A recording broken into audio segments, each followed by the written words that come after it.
Da, da, da, da, da, da, da, da, da. Got 2 shots. Now I got it. Fuck. I was just in my head like thinking, what the fuck was that song named again?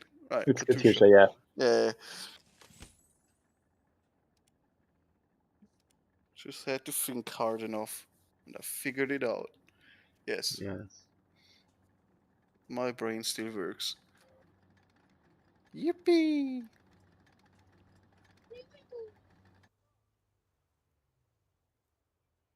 God, actually last week when I tried to join, my PC fucking died.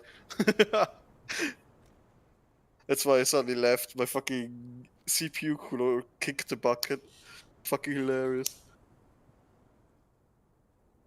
Whatever. It's just a cooler. Yeah, well, coolers aren't the $100 problems right now. Oh look, it's a town Yeah, I with mean, a at river first I and was some pretty scared, bridges. but the cooler's less than $100, so whatever. Yeah. Easy fix. You know, it was But I mean, about a month ago. I think it's this BattleEye stuff that's crashing my system, but my system crashed, and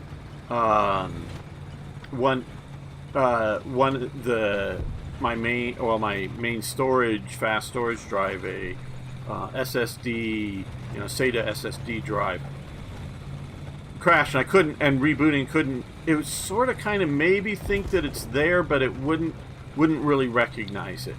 So I'm going, oh shit, what's wrong with this? So I looked to see how much it was going to get that replaced. $1,400 to get the exact 4 terabyte.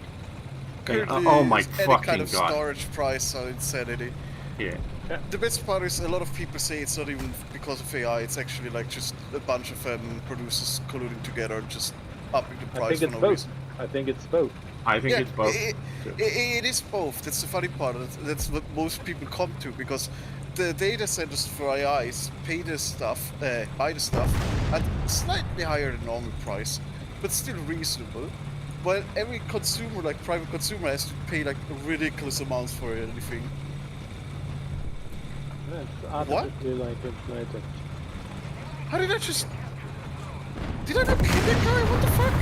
Oh dear God! I just got a kill assist, right? Swedish guy sort of straight in front of me, and the French Puma thing, the French armored car. French Puma thing. Well, the French armored car 4-wheel, was right up where in the trench. There's a lot of those.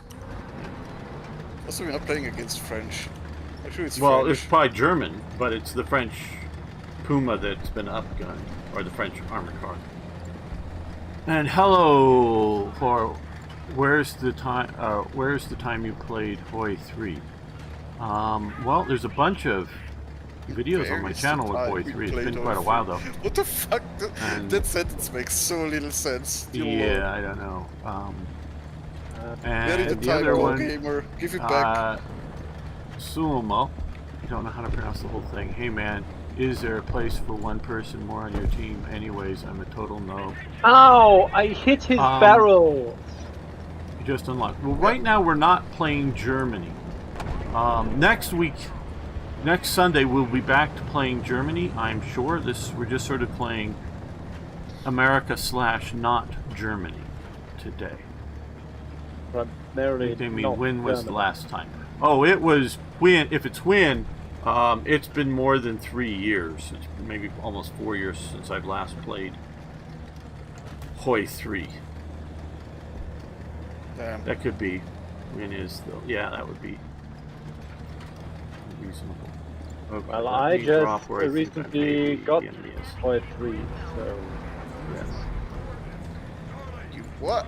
I have a desire in me, and I'm not going to do it until I get things set up, and I'm not going to do that until I get fully moved, just because I'm procrastinating enough as it is, and I don't want to really set another major project going. You're procrastinating? Your fucking moving has been years now.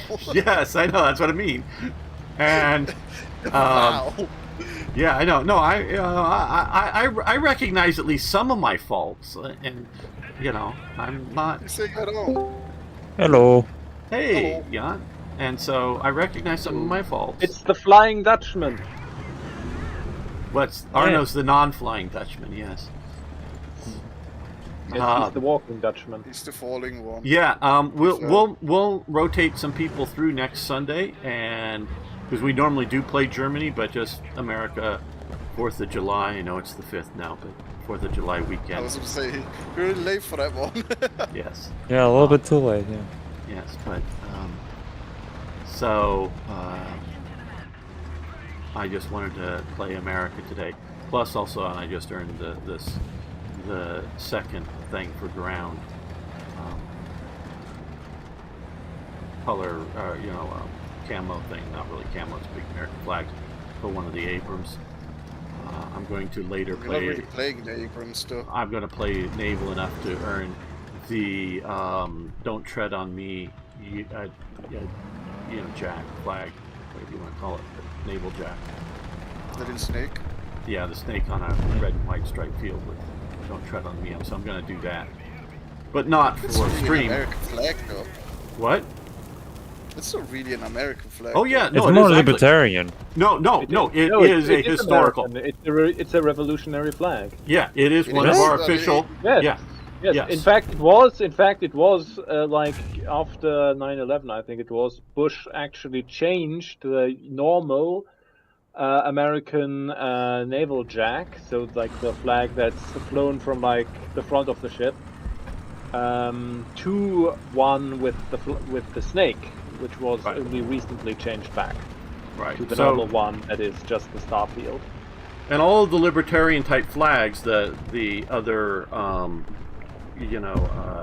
the coiled fuck is snake, that on your because the one that we're talking about is an uncoiled, snake. But the coiled snake, that's an an alternative or older, an American flag that just sort of the libertarian types have sub-adopted, if you will, and it's not, and unlike various Confederate flags, which What? That can be meaning that they're anti-union, but if you actually look at a lot of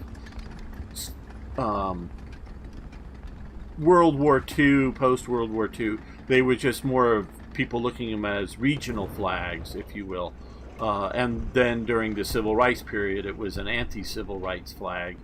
And now... Where did that come from, Dino? Straight ahead, actually, it was a Marder 3. I wasn't able to, move away. So wait, the flag you talk about is like the green snake on yellow background, right? Yeah, that's the coiled one. The other one is a red and white stripe. Red and white stripe with an uncoiled snake. Yes. And never really a flag, I don't think, but there was also a snake separated into 13 segments with initials above them with a join or die, which was meant, all the different colonies need to join together, or they will, That sounds more American. or they won't, survive as independent countries or whatever, where they're fighting England or post that period. But that was more of a printed thing as opposed to a flag. It's always a I good see. thing to put threads on your flag. Yes. Drop Arnold. Well, the Texas flag with the cannon on it, just a cannon barrel, is "Come and take it," and that's a threat to the Mexicans. Come and take our cannon, meaning we'll blast you. When they were still technically part of Mexico, they used that flag. I think it's Goliad flag or whatever it's called when Goliad was being besieged. Come and take the cannon. And of course, that very much has been adopted by the Second Amendment groups. Come and take our guns if you dare. We will use those guns to protect. This. And yes, that is definitely a threat at the government.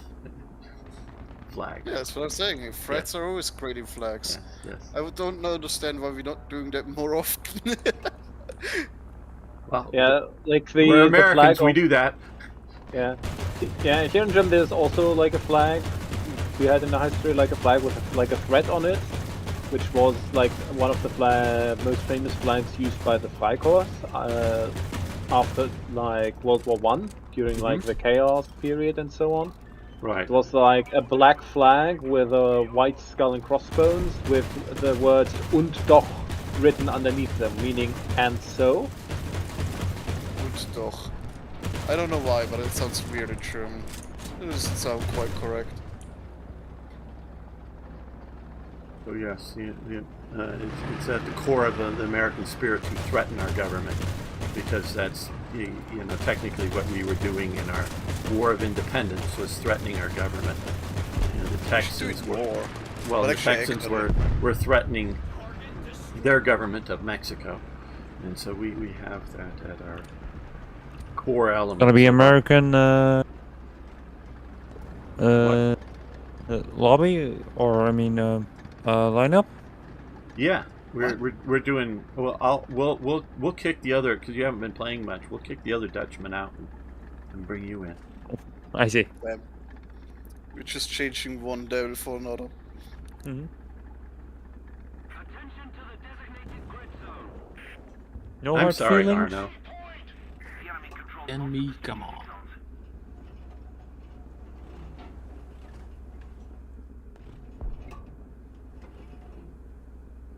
I want to get back to having a few more players here, and then we can do like 4-on-4 teams, and I find that fun.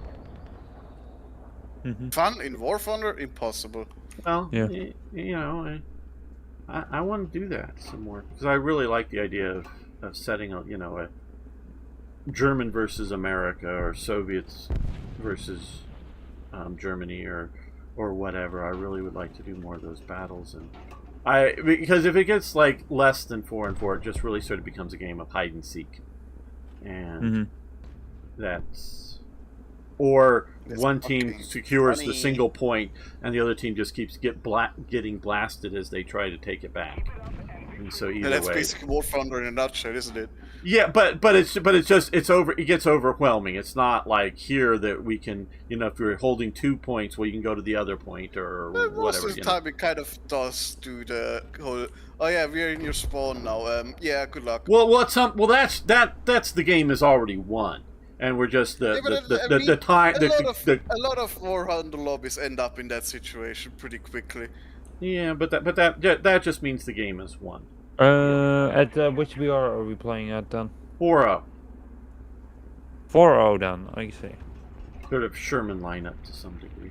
Yeah, and then I need to create a whole new fucking If you want a full lineup. lineup of Shermans, you have to go higher. Well, it's just basic Shermans, but yes. Oh, hey. Wait, haven't I upgraded this Sherman? Yeah, I did. wouldn't know. Why?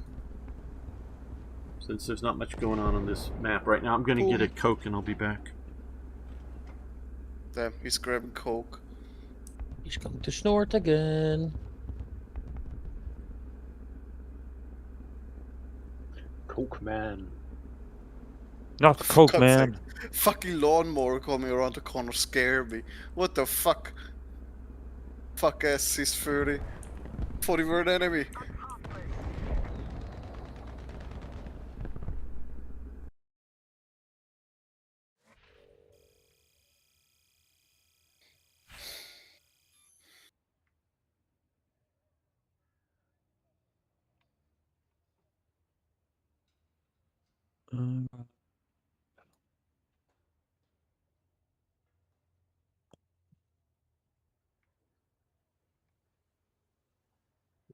I am back There we go.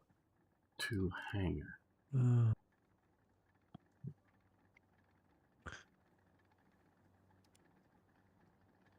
going to remove my best friend here, Arno. Damn.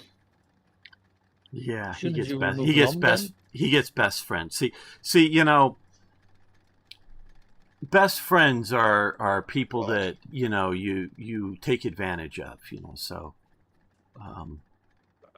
Understood, gamer. So Can we do are you? simultaneous countdown, gamer? Well, we certainly can. Yes. Are you Let's try. logged You never in know. yet, or Jan? Hmm? Are you? Oh, are you Yeah, I Rocket? logged Are you in. V1 Rocket? Yeah, I'm Rocket, Yeah, yeah. that's him. Okay. Why didn't I know that? Oh. Is that a recent change? No. He's been doing No. that for years. Oh, it's just been okay. So long since I've seen it. I guess I don't know. So we'll get Gamer having a fucking gamer moment. Broke. Yes. brain like a fucking Swiss cheese. Well, I was thinking of going to the gun show yesterday down in Phoenix. You were thinking? Thinking of doing it, and down in Phoenix is part of the key. Until I was getting everything ready on Friday to drive down there, and I looked at the anticipated weather for the next day, and it was going to be like 105 degrees, and I decided that was just too hot. Wow! So Not even your AC can save you now.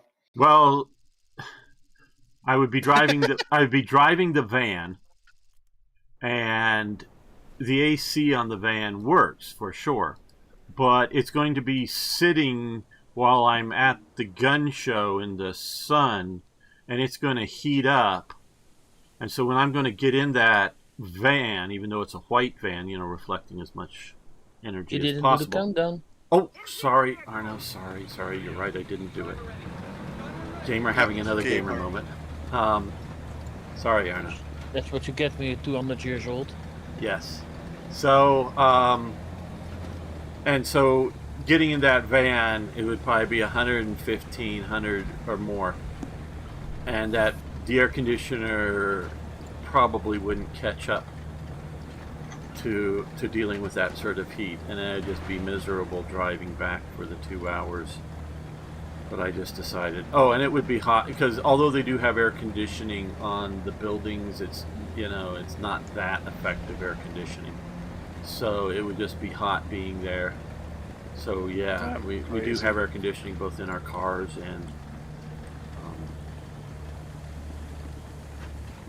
buildings, but still, that would just be. I decided I'm going to wait till after summer to go back down there. But up in the mountains where I am, it's still just hot. Not god-awful fucking what the hell is this hot. It's just hot. And we have air conditioning, so I'm good. Oh.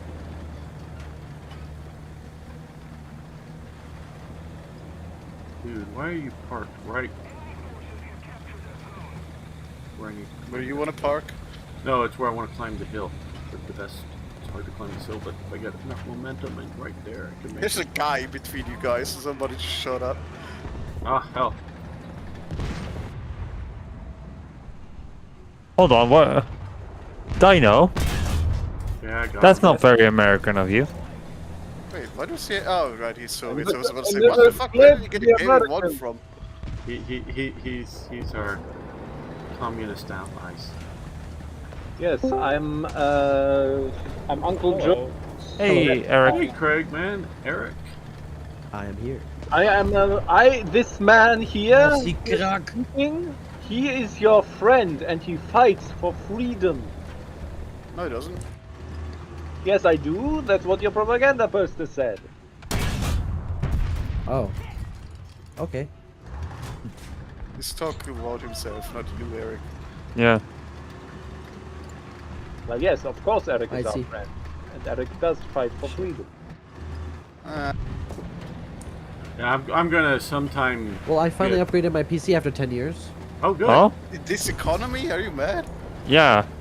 Yeah. Oh, I got a free, or I got for $100. I got a AMD Ryzen. Let's see, what is it? A Ryzen 5 5600.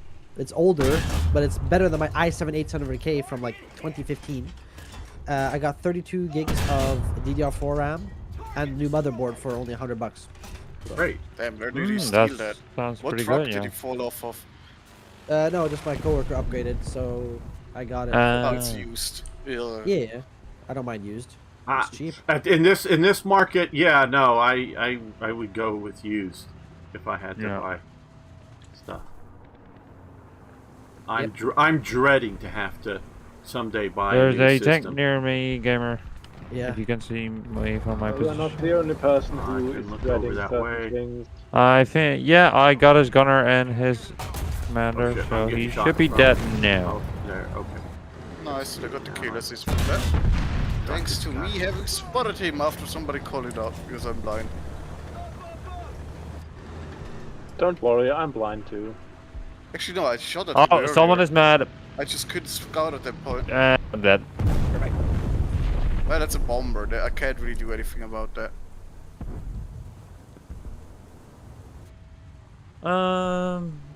You know what? I'm gonna try to counter him. Going all American on him. Where is he? All American. There he is. Or Boom, is a that different a... Dicker Max. Nope. Killed one. Oh, he's way back It's in most likely spawn. the same guy. Yeah, it probably was. I'm an M10.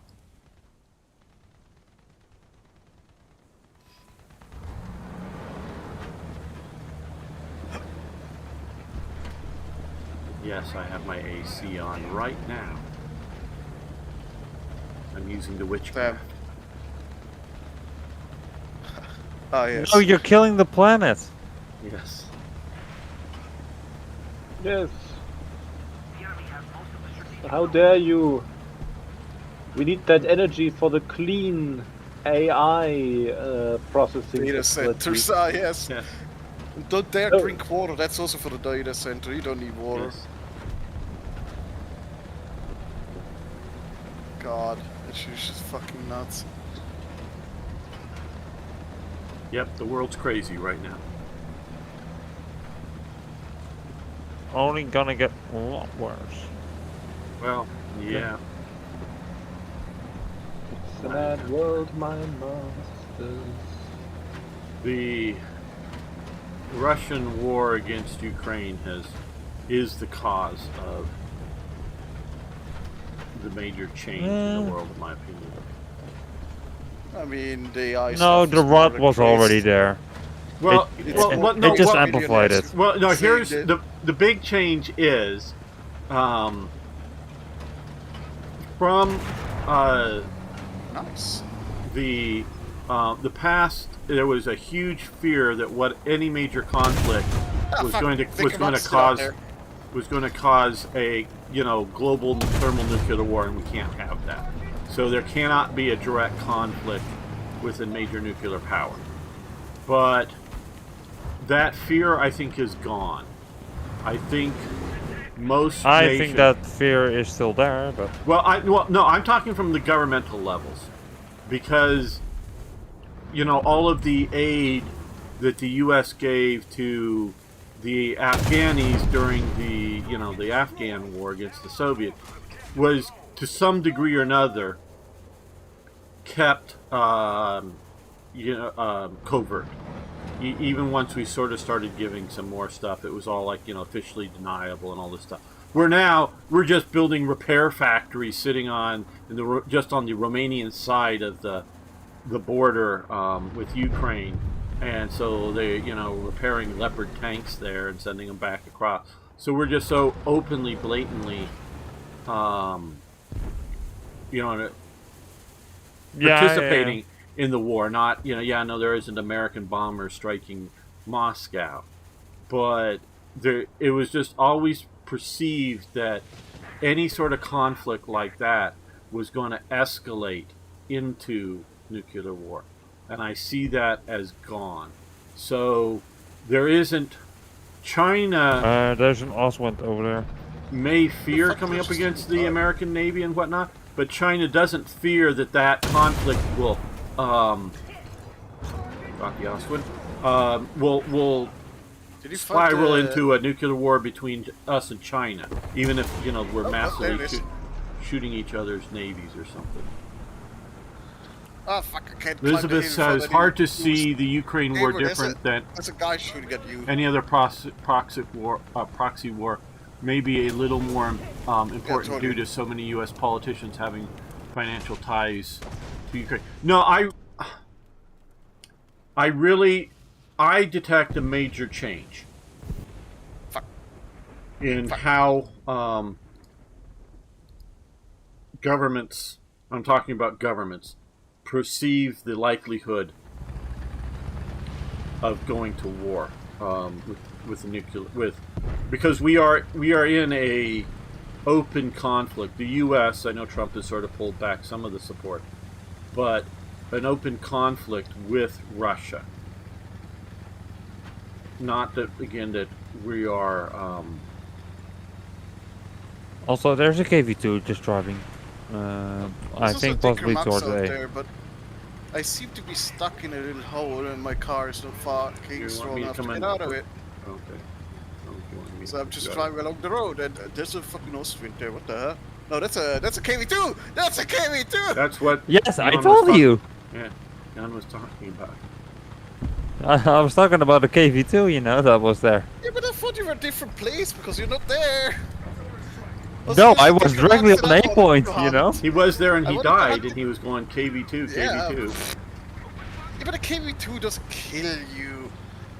Oh Yes, no. it's a high velocity explosive shell that does. Yes. Well, no, it could run. We could drive over you. So. Well, I was yes, in a but big we're truck. currently You in. can kill But me we're even if it's currently in machine tank. gun, but in an Well, actual tank, it doesn't okay. kill Puma, you. Puma, But Puma. point of order, I killed Lum when he was driving a what was it? One of those little Italian thingies Ow. with my mouse. So yes, Son you of a bitch can got me. you can crush another Well, yeah, tank. well, yeah, you can do that with the mouse. Yeah, with a mouse, We or can- or can do you it know, with a lot smaller stuff too. If you Yeah. I have never- the horsepowers for it. it was the But I never believe it was an actually. ASU 57 I crushed. So you could do that with like a captured Crush them. German, Make them suffer. you know, Why is heavy everybody armor back to this tank. It KV2? could crush Just kill that. it. No, I died to the ASU-57. Dicker Max. Well, there's both a Oh, God. KV2 and a Dicker Max there, Yeah, I wanted to hunt the Dicker Max, but sadly and I maybe couldn't. even two Dicker Max or two KV2s. So I think there's a tan one and a gray one. I think. Okay. No, I think the tan one and the grey one was the same.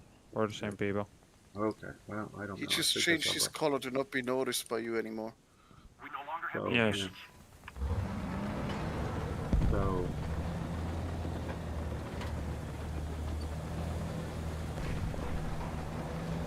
But that's because to me Hi. the you know, and I've talked about this with a few no, people. show him. The quote unquote I don't want to rules-based international order ended when Obama didn't do anything serious about the invasion of Crimea. That is where I'm detecting and putting the incident blame. There's the gray KV2. Where's the grey KV2? Can you Right, pick him? I'm shooting. Right over there. Right. Yeah, you're shooting at him, but Yeah, look where it's impact. You get God. to see it. The gamer got hit, most likely not by the KV2, because otherwise he would be dead. No, I didn't get hit. Yeah, you did. Just saw an impact on your ass. Oh, Like that, see? I Told got you so. that. That was an Italian somewhere off to my left from where I was. Yeah, I know. I saw where it came from. Oh, well, I'm It just shot telling you. Telling whoever might be out there. fuck, he got me, the Italian. Okay, how do I kill a KV2 with my American lineup now that I no longer have an M10? With a gun. Yeah, I know, but it's just not very penetrative. Well, more gun then. What's the pen here for this thing?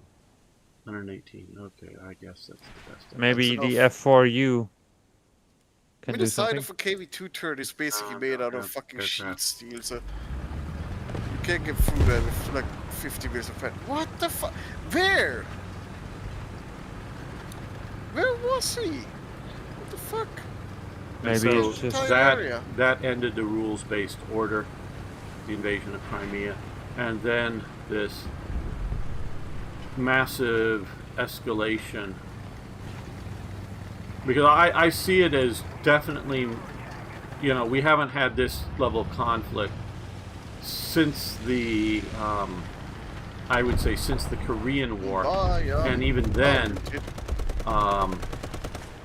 the Soviets were, you know, putting, you know, their pilots in other uniforms to fly, quote unquote, for North Korea.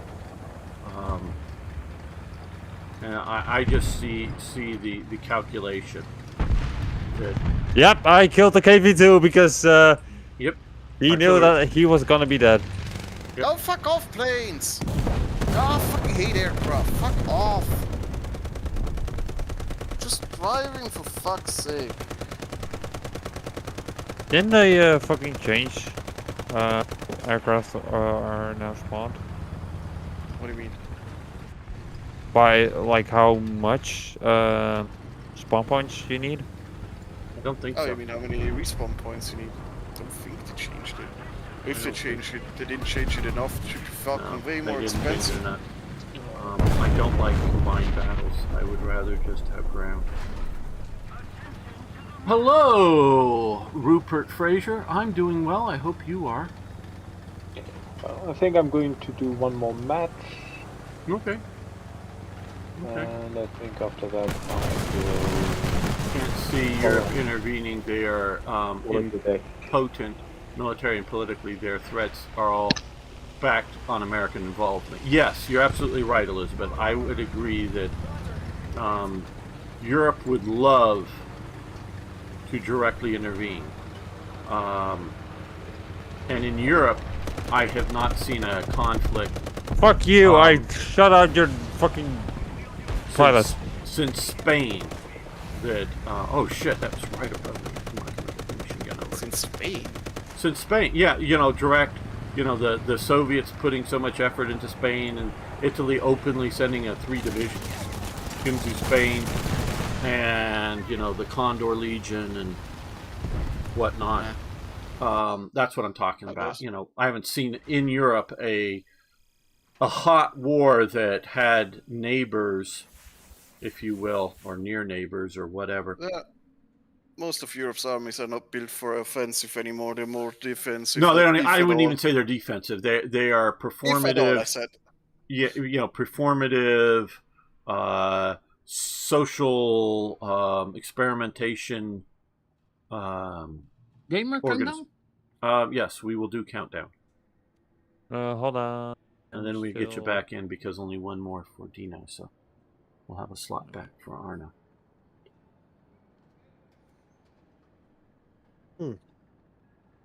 Nice. My Steam is trying to recognize my other downloaded games, and it's struggling. Uh-oh. Why are you Oh. trying to I'm- identify your games? What? Like Blender and stuff. Just trying to download it again. Oh, did you copy over all this shit from Well, old hard drive? Just the use old only hard thing I drive? wiped was my main OS hard drive, which I had to. So And you still went with Windows, damn, that's crazy. yeah, I got Windows 11.3 or Windows If I 11. actually had so- to buy a new PC, I would have gone Linux.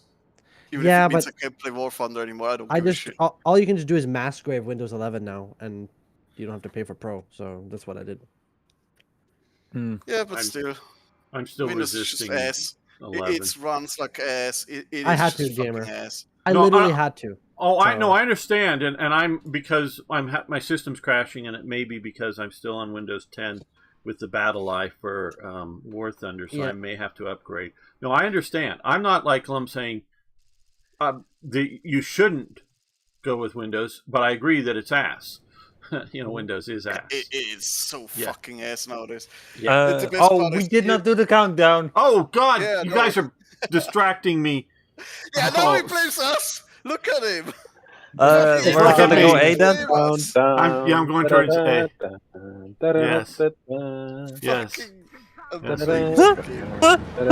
Fucking Arno reminds me, and I have it in my mind, and you guys start talking about something, so I'm sitting there staring, waiting for the Imagine green lights, and then I people see that it, are and then I talk- forgot about talking Arno's running. Crazy. I have a feeling that he might not like you. Okay. No, I've already Yeah, said but that Arno's he's my doing it best on friend, purpose. but He's doing it on purpose, Arno, man. Yeah, I know, man. I know. but Like I even realized when I we were realized just finished. Like, oh shit. yes. I mean, the worst part about the Windows nowadays, it's forcing AI bullshit down your throat, like straight up. Oh That is- yeah, but yeah. the thing, the thing And you know that the next update they're gonna put out they're gonna have some AI code in there that's gonna fucking crash half your system, might even break it. From Yeah. what we have seen this far. Yeah, So, no, I am. I don't I gotta trust the restart on the company 1 millisecond anymore. I am very worried about needing to upgrade, and I don't. Yeah, like I don't think Windows or Microsoft has learned its lesson about not. It won't forcing learn its lesson. It Well, won't, because no, I it's don't- well- actively trying to make more of that because it's making them money. Well, They don't give a shit Because about of consumer. governmental contracts.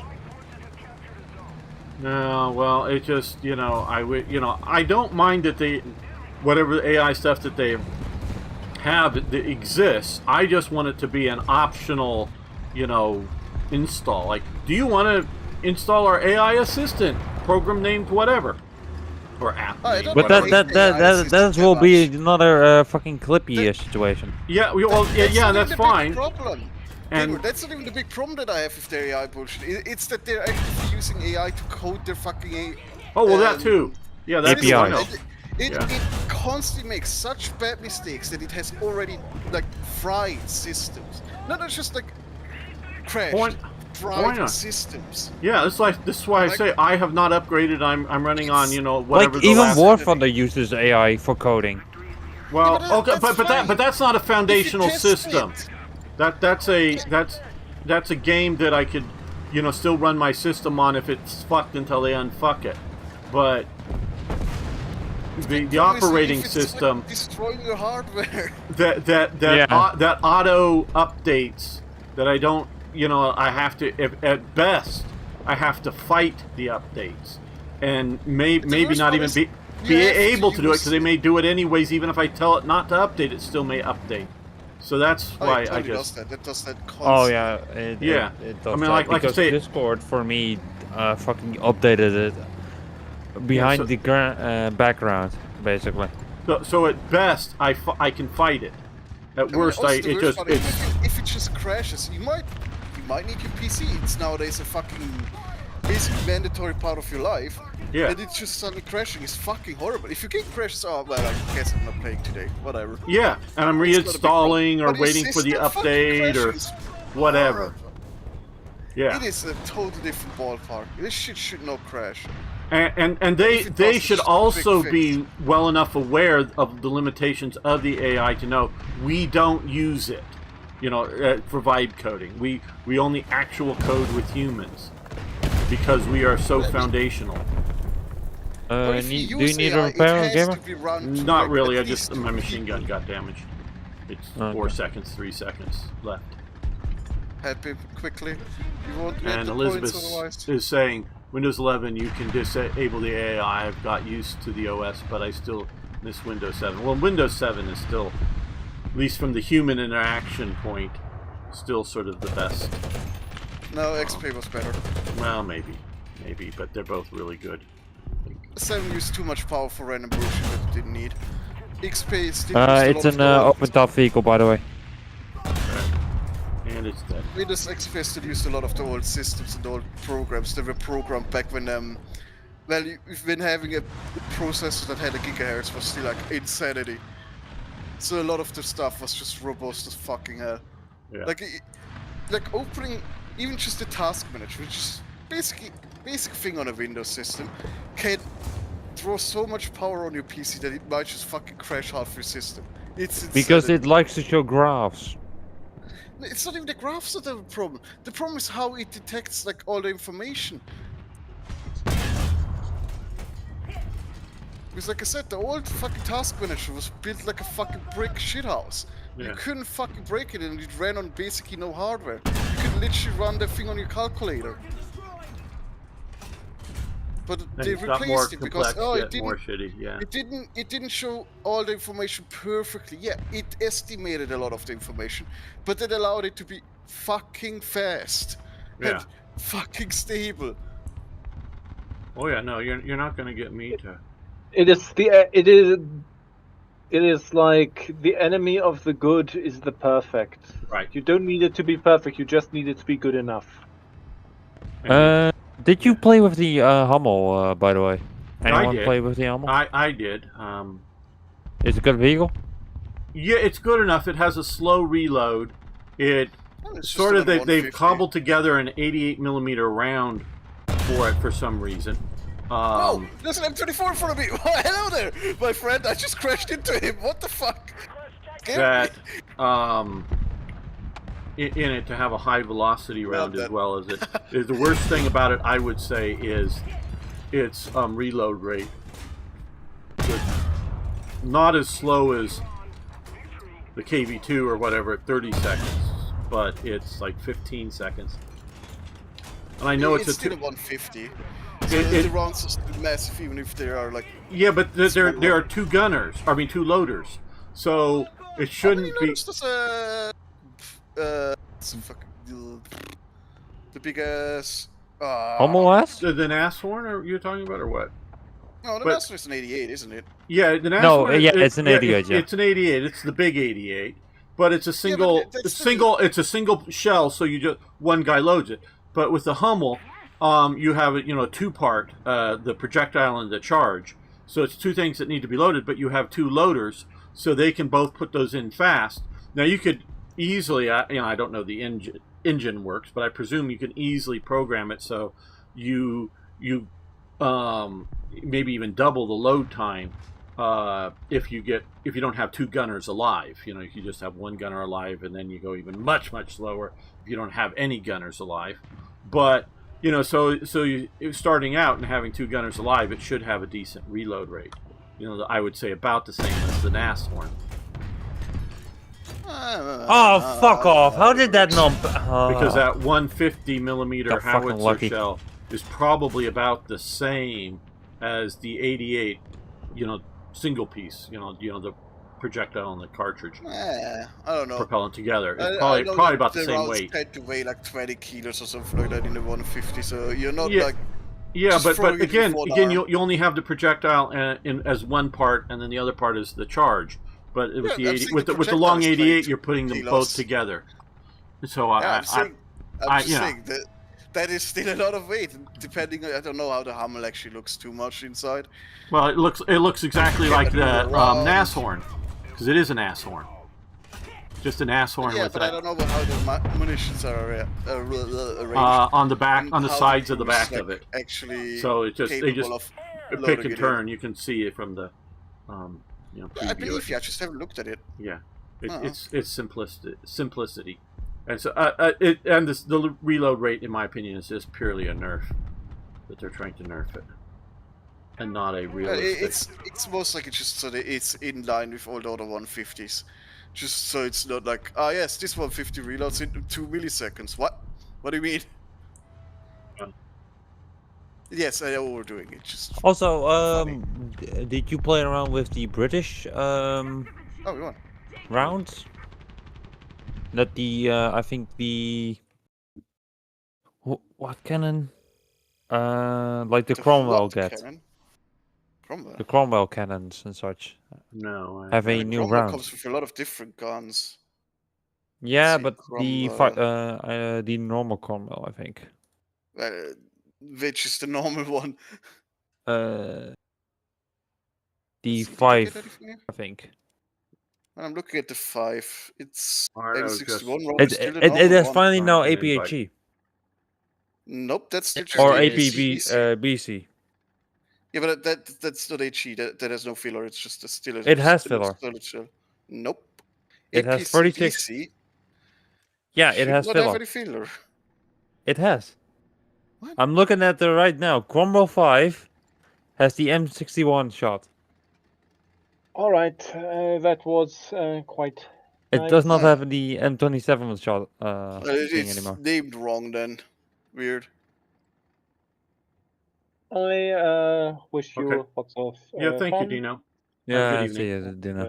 See you later, Dino. Bye. Hey, did Yep. they change it that all the fucking explosive rounds are now APCBC? Wait, which Pamphras was a decent shell. Because the Cromwell has Application. just normal. Cromwell 1 has the normal. Yeah, they just named it APCBC, not APHE. It Yeah. gets fucking nuts at some point. I hate it. Yeah, and also But that's the how it's Churchill got them. So expect the Churchill to be upped in BR. I don't think so. Well, I think so. again, from what I understand, it that War Thunder, they'll make the changes and then they'll look at the actual stats. So it's part of it is how effective the players play that type of vehicle. If the kill loss ratio changes significantly, then they will change the BR either up or down. Is how they seem to do everything. That's my understanding. It's very metrics driven. Oh, Yeah, but As opposed to it has this capability. Now that's when they sort of start a vehicle out is like, oh well, it has this type of round, it has this type of armor, we'll put it in this BR, and then they watch it to see if it should go up or down from a starting point. That's my understanding of how they do that.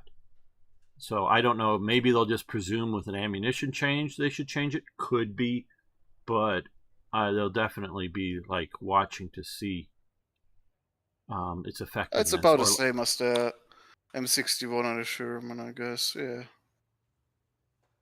Do we want to change BRs or do we want to keep it this BR? Do we want to? I quite enjoy it actually. Okay, yeah. I'm just asking because we could go to 6.0 American or something, but this is fine with me. Maybe a bit later. Okay, but right now, there's a normal M4 there. People are having fun. Christ. Modifications. No, it's slightly different. Wait, did I just misremember some of the numbers? 5 modification. No, it's actually just straight up. They're just straight up using the same data as a normal American round for a Sherman. That's kind of funny. Yeah.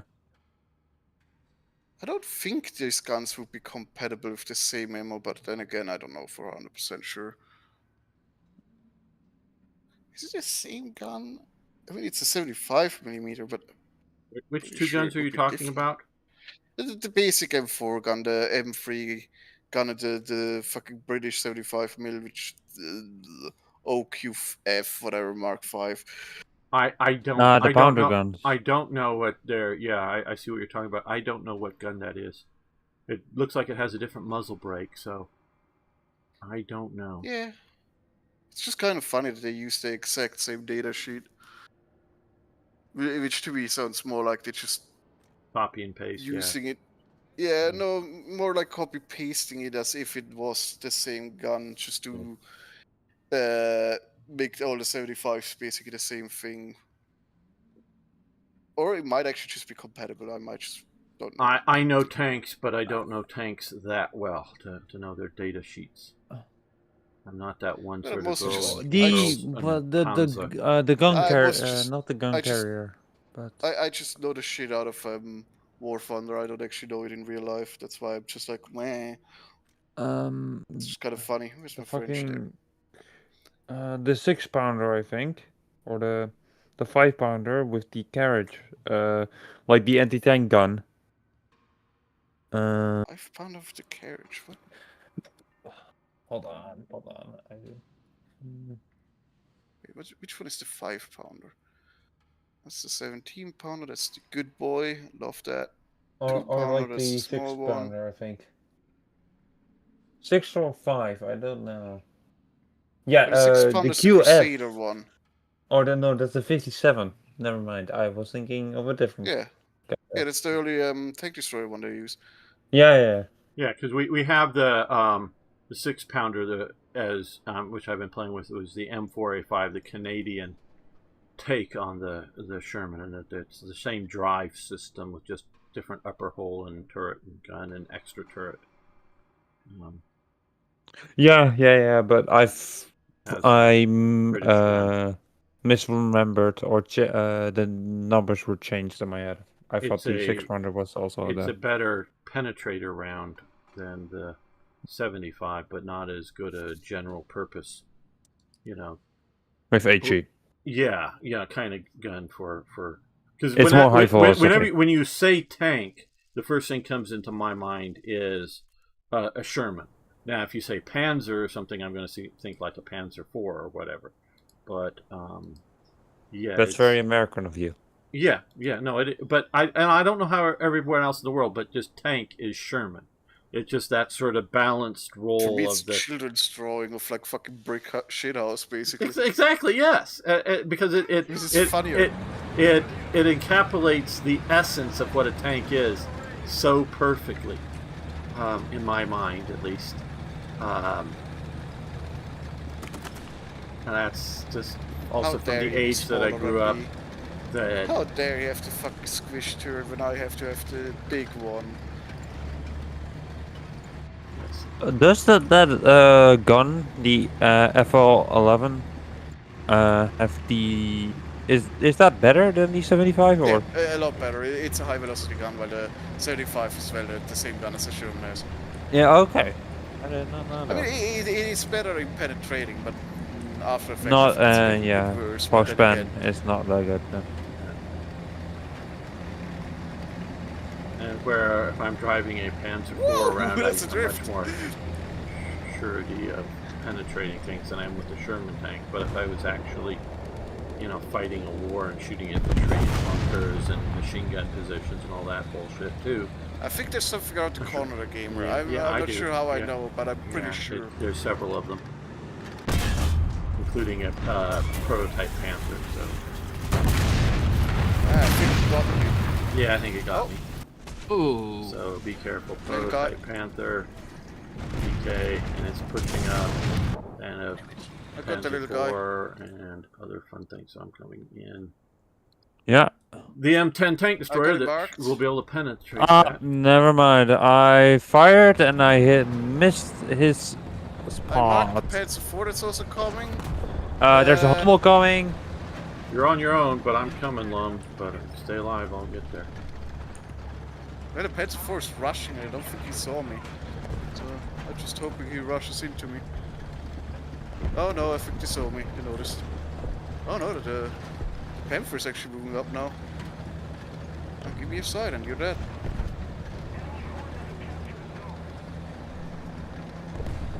Oh, you can see my gun. Oh, holiday punch. How you doing? Yes, putting it in Please gear. overextend. Please overextend. Thank you. Got your gunner, bitch! Oh no! It's a 4! No, leave me alone, please! Damn, I couldn't get. I'm there. I'm reloading. I missed. Well, the VK's out. Yeah. Okay. There's also a Hummel coming. I didn't see the Hummel. I didn't do a decent edit to the VK. Its turn is out currently. Oh, the VK's turn is out. Good.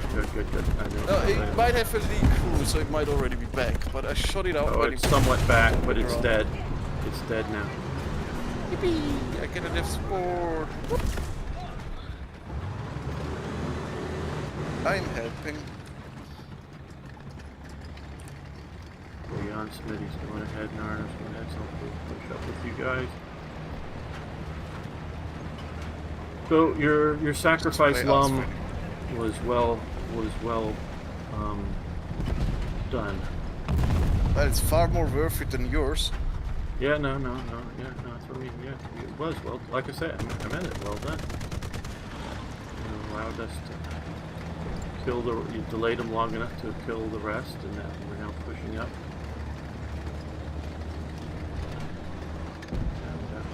We're coming in. Oh, that's friendly. Yeah, I hear something coming in. You are a lot of tanks all bunched up. Thank you guys. Oh, I love the 50 kills. Yeah. I really do. M42, dear lord. That's not 50 kills, is it? That's the 40 million. Yeah, that's no The force. 50 kills gamer and I were spewing at it. Ah, let's see. I was gonna say, Top of our 42, tanks. that's the 40 million. Those Oh, No, 50 calls are still down with they're us. 50 calls. 40 millimeter. You know? No, Jan got him, no doubt about that, but those 50s are... I got a lot of hits in. Yeah, are at that close range are very effective against World War II and probably many modern aircraft at that close range. Well, most guns are very effective against airplanes. It's not like the fucking things are heavily armored. They're not, but the 50 is just blessed.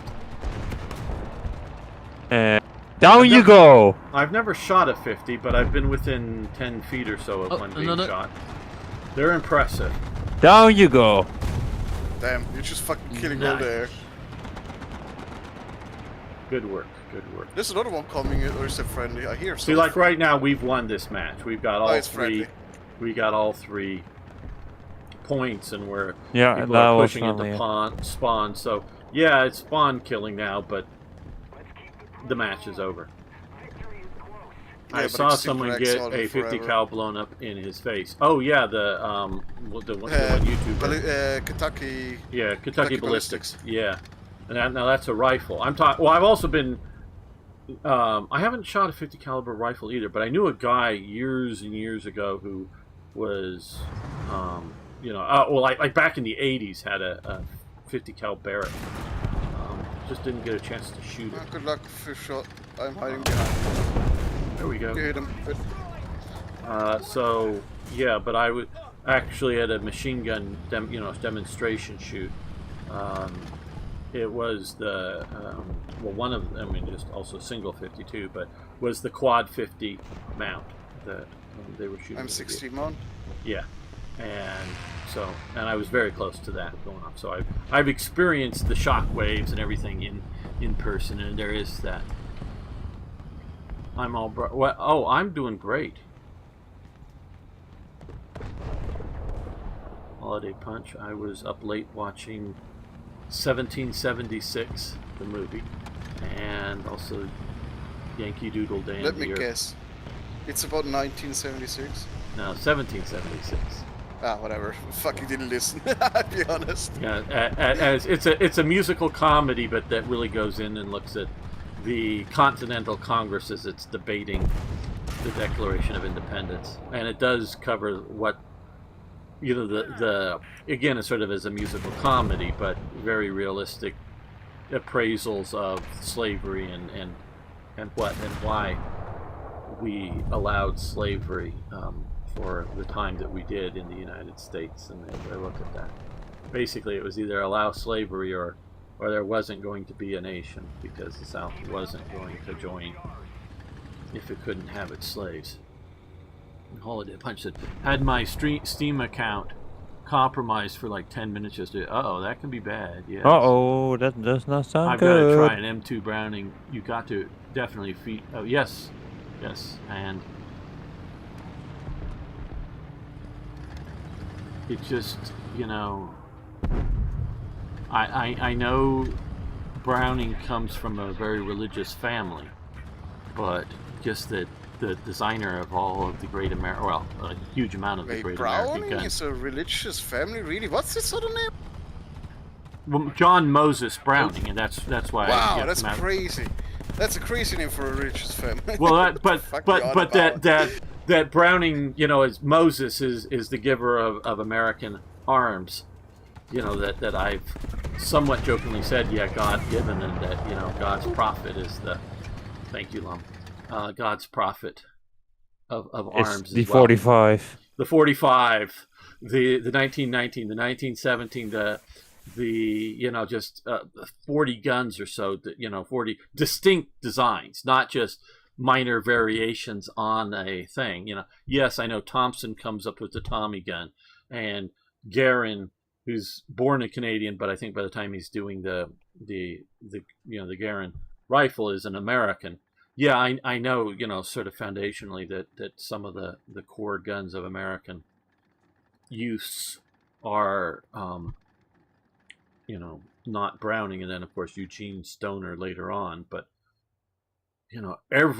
basically almost every semi-automatic pistol nowadays is based on a Browning design, because you got to go to the Luger toggle lock or whatever to get something that is not a Browning inspired semi-auto pistol.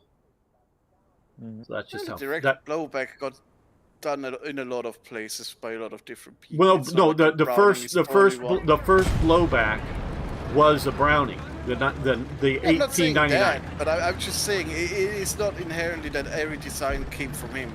No, well, all of the nowhere somehow just came up with the same design. Can be. No. If you actually look at it, it's all from Browning.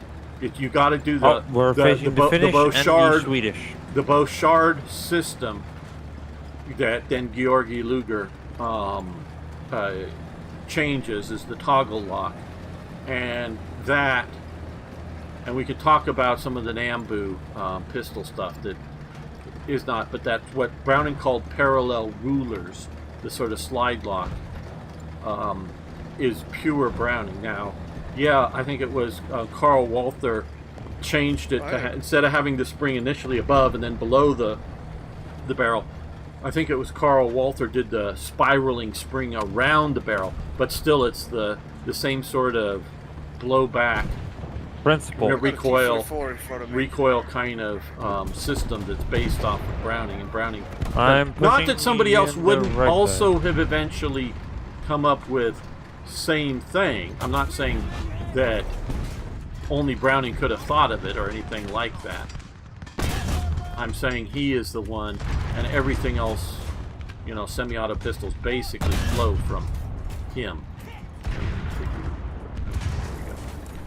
Good work. Oh, who died? Oh, we're all right. Why did I get? I'll read the chat in just a moment once I'm no longer.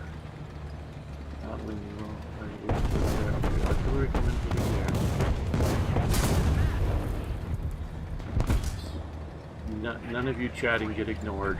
Not for long. For a bit, maybe, but not for long. Ah, yes. Especially when it's like a Hoi 4 stream.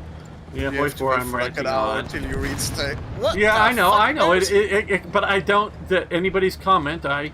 That's what the fucking point! What the fuck? Yeah. I pay attention to, and what was it that killed you? Actively can't pause a game like this. Hey, Panther? I will at times wait Somebody killed it. to read it, but yes, you all get to be part of the conversation. And a B18 got me, Jesus. Yeah. Conversation. It's only a conversation when there's two people talking. Otherwise, it's just a talk game. Yeah, that's what I mean. You got your input. Now, of course, there's 4 people that can talk right now. Yeah, now it can't be a discussion. Now it can be a yes. What do you conversation? And unless I actively mute you, Lum, I can't shut you up, and I know that. So. No, you can. So that are. Well, no, I'm saying unless I actively mute you, I've never known me to be able to, just shut you up. Oh no, my gun is down. Anyway. Use the second one. Those are big things. So we open fire here. Enemy air. There. Here, I can't see. Oh. Yeah, it was enemy air.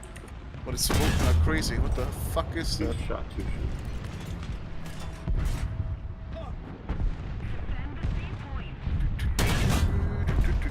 Yeah. Panzer IVs are easy to kill, but they've got a good gun. They have a really good gun, honestly. The Panzer II F2 is still one of my favorite tanks. Ah! Being shot at! Ah! There's a guy all the way in the back of the base. Look somewhere over there. Good luck.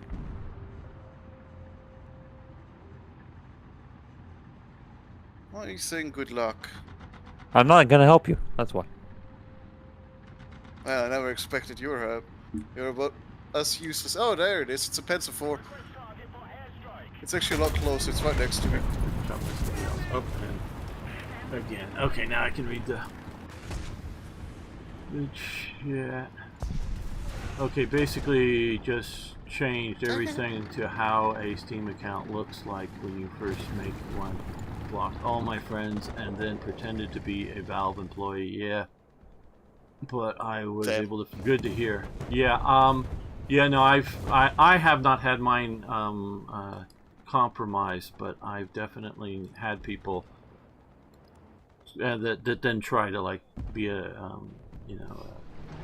I got them. Friends and try to get passwords and whatnot. I've definitely seen that. And there's an irony being a holy really man making some of the most efficient weapons in history.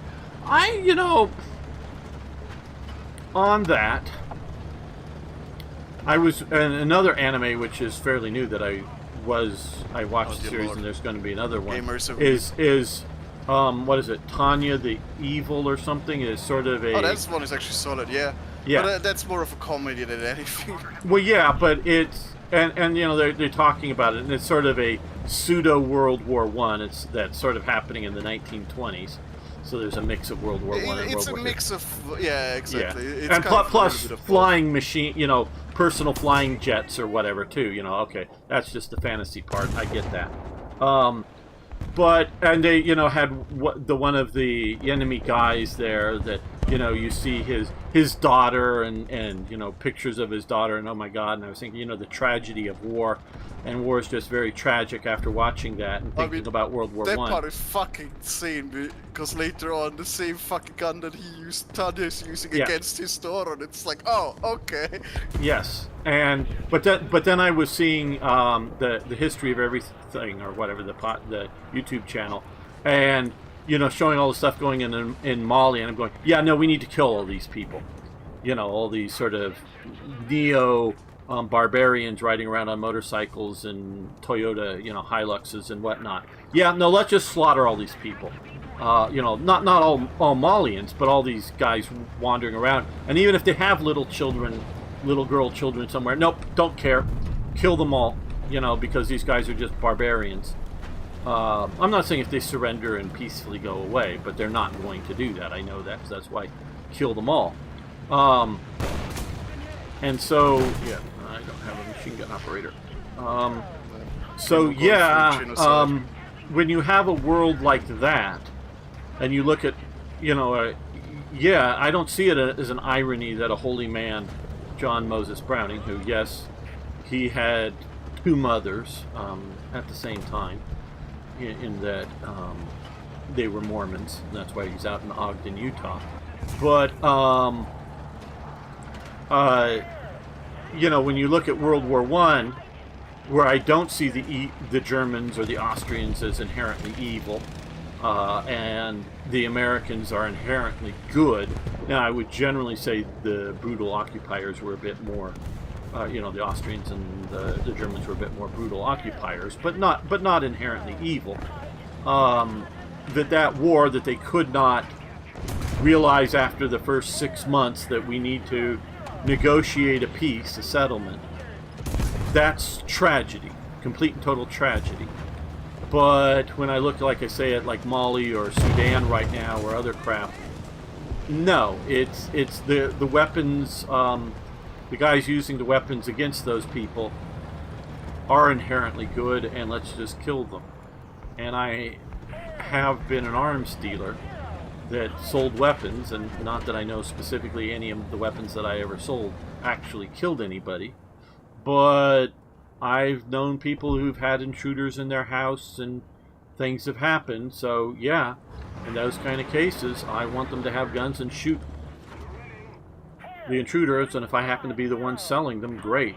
I don't have a moral qualm, quibble, or anything like that. People, what the fuck?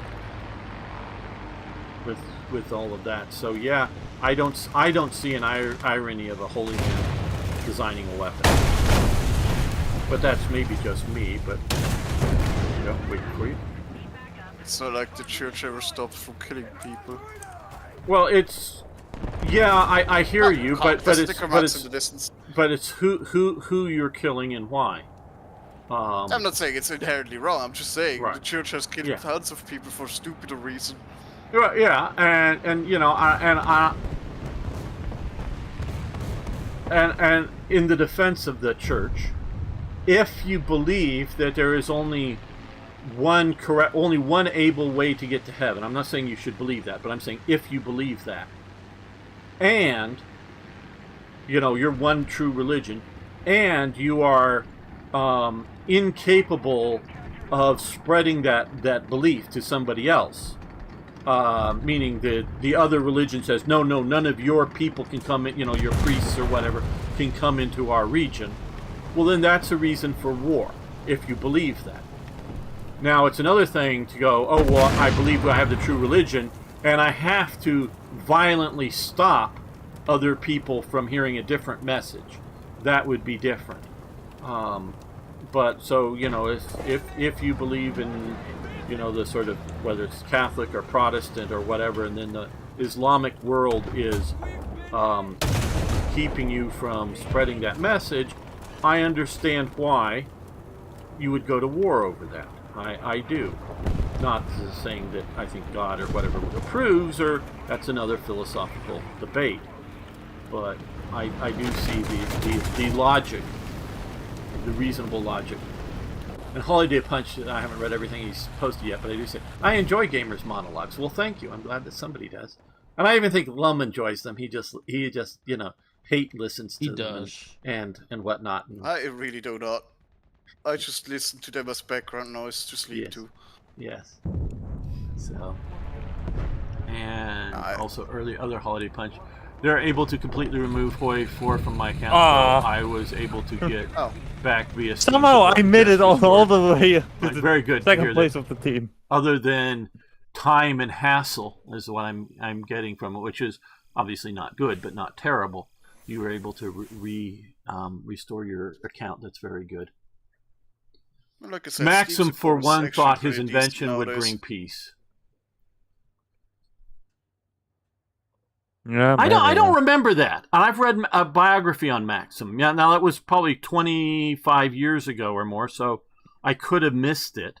Now Gatling, the Dr. Gatling, who comes up with the Gatling gun, he definitely thinks that the Gatling gun is so terrible, you know, sort of like equivalent of a nuclear weapon or something, so terrible that it would bring peace once everybody had Gatling guns. You know, obviously, if you're the only nation in fighting African savages, it doesn't bring peace. But Dr. Gatling, I would from my stuff. I don't know why it's so funny to me that he's a doctor, but it just sounds. Well, that's what he was, and that's sort of his moral stance of it. Although he comes up with that. the I just love the idea he's a doctor. Yeah, well, it's yeah, like, that's why I specifically this time. Yes, the Gatling gun.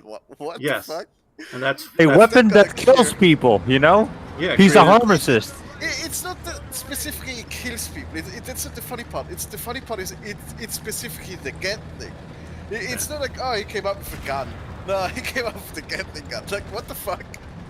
You know, the first very practical automatic weapon, if you will, automatic reloading or however. I know it needs external power, generally human, but you could, in theory. I mean, early on it was human. Yeah, you could put a. Yeah, obviously there's a modern electric ones, or you could have back then put a steam power or something to use it. Yes, me and my steam power Gatling gun. It could be done. Let me roll up with the boiler. It could be done.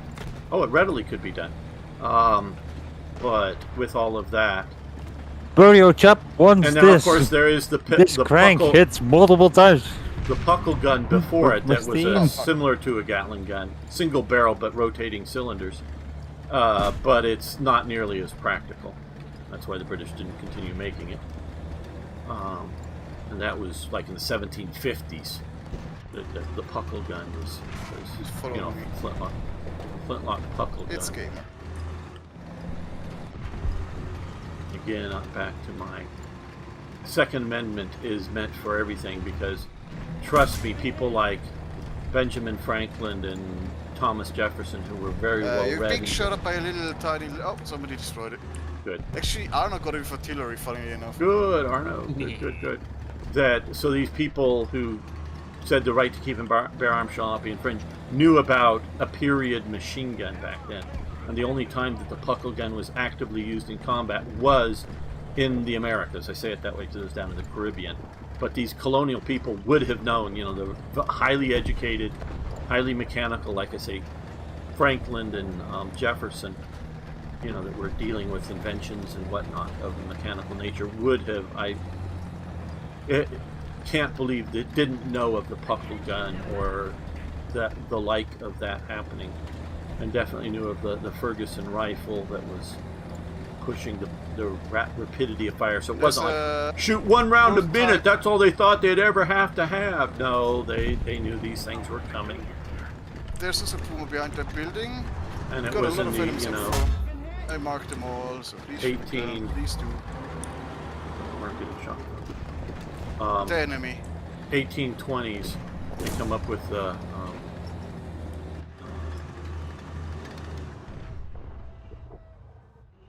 I think it still stands, the idea that they didn't know about it, because, well, who saw the development to this extreme? Well, But maybe at the they... same time, I don't believe it should be that's the limiting factor. I'm just saying. Yeah, oh, no, I understand what you're saying, but the Puckle gun was a pseudo-automatic gun that did, either do a 1-inch Fuck! or I did not for go you fast Europeans, enough. a 3-centimeter guns. round, or a sort of shotgun round.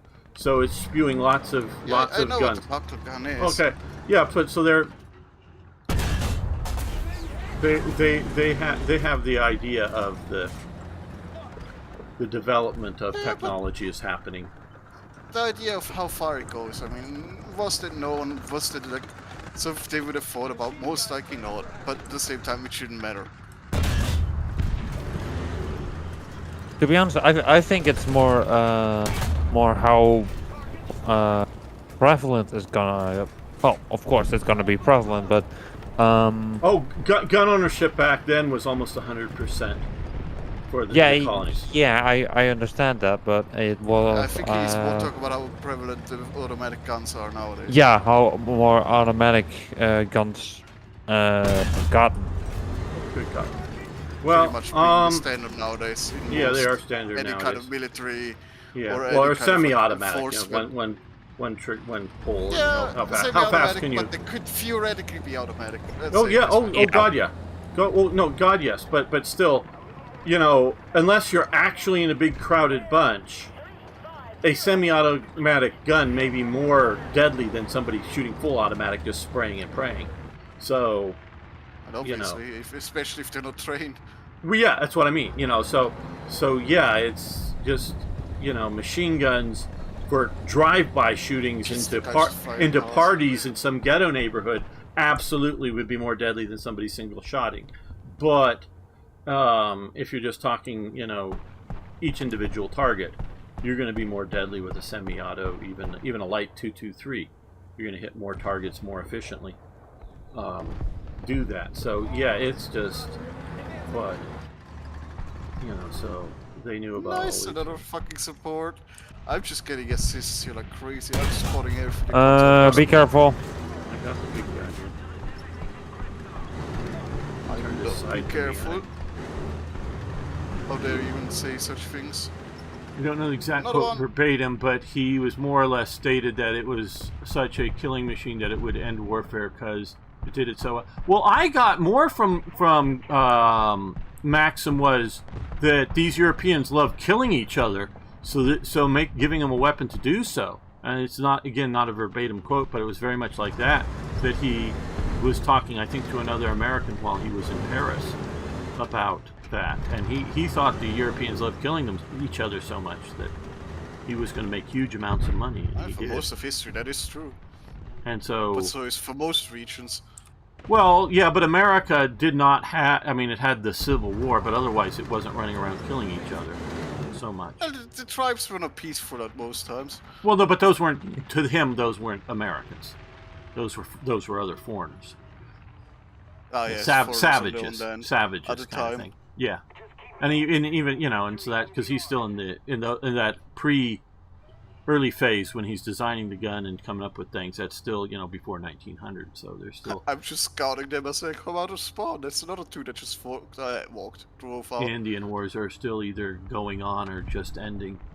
The idea that they never expect technology to advance with the right to bear arms is absurd. Yeah. No, and I have an uncle who was a history teacher and all that, and so he knows history. But he hangs his hat on the militia part, and that the militia and the National Guard is the militia. No, they would not have considered the Garde Nationale, which did exist back then. The French Garde Nationale, and that's why I'm saying it, as the militia. They see the militia, and there was at least one or two states that had militia laws in that basically every able-bodied male during a certain age bracket, like 16 to 40 or something, whatever the age bracket, had to show up once a year with his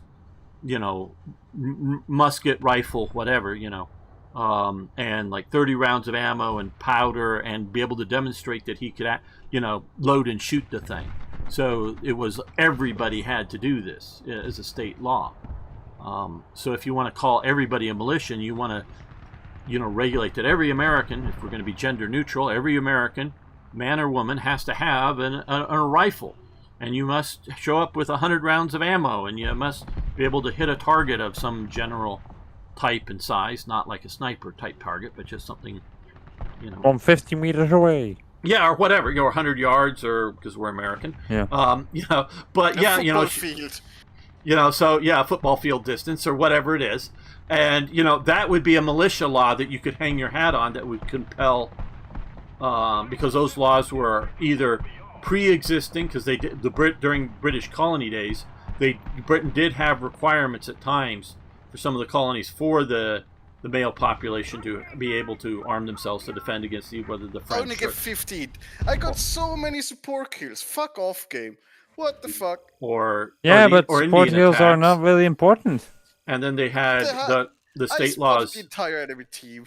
How dare they? I got 30 scouting. 30 scouting. What the fuck? Well, good. I got 900 lions just from scouting. Gamer, I'm going to quit. I have to go up early tomorrow. Okay, Arno. Thank you for playing with us. Arno actually having to get up. Yes. It's crazy. Thank you. See you. Have a good evening. See you later. But and then around the actual Bill of Rights and in the immediate lifetime aftermath, these militia laws existed, and that's what they did. And the only like restrictions they can actually find and point to was like powder storage inside of a city. How much you can't just, like, in some random warehouse, stacks of gunpowder in the middle of Boston or something, because it could blow up and burn down the city. That would be funny though. Yeah, but it wasn't like you can't have 2 or 3 pounds of powder in your home. It was, you can't large storage without some sort of, armory, protection, or put it out on the edge of town or whatever the hell. It wasn't like owning it. It was how you were storing a dangerous volume of stuff.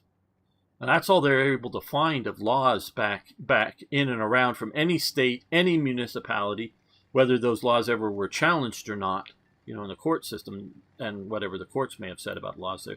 So yeah, it's just, so that militia, and they very much, because they came out of the English tradition, saw the army as something that was designed to oppress the populace, where the British saw the Navy as defense of the nation, because, unlike France or Germany or Prussia or whatever, they weren't worried about a land invasion so much. And it was sort of, and I've thought about this recently, it's sort of the idea that if you look at middle-aged Britain, everybody is armed. They have militia laws that you have to go train. I'm going to say this, if you're playing around with your tanks, fine, but Lum, we're waiting on you if you didn't know you didn't push the ready button. But either way. No, I know. I'm just looking at stuff. Okay, if you're doing something, fine. I mean, you were monologuing, so I was.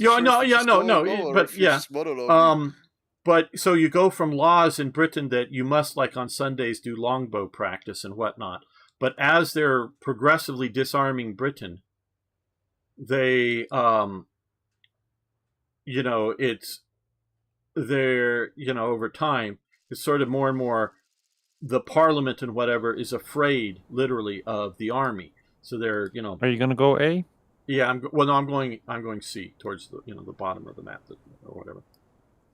I see. Bottom of the map on the hill. So that's progressively happening since the 1600s or so, or before that.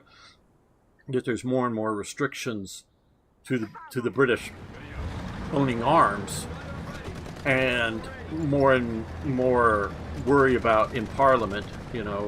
Before the English Civil War and after the English Civil War. Cards in the middle of fucking nowhere. What the fuck?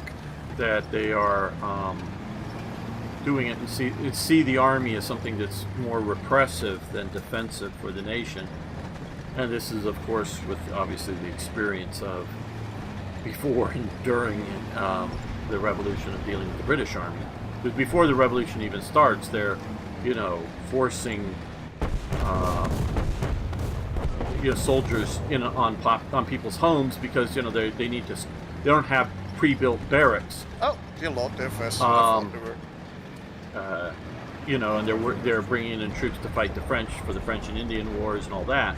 So they're experiencing, even if it's not maybe initially at least directly directed against the colonies, but you know, the British colonies, but they are experiencing, you know, interference by the British Army. So they're all afraid of tyranny of a professional army,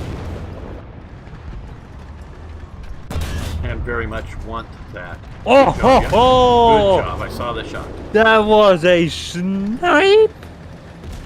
That, Oh, yes. and so it's. No, that really was a snipe because No, Gamer what? just Yeah. got in front of me when I shot. Oh, I didn't know I was cutting you off, but I did see the No. the shot at Yeah, it's the a thing. typical gamer move.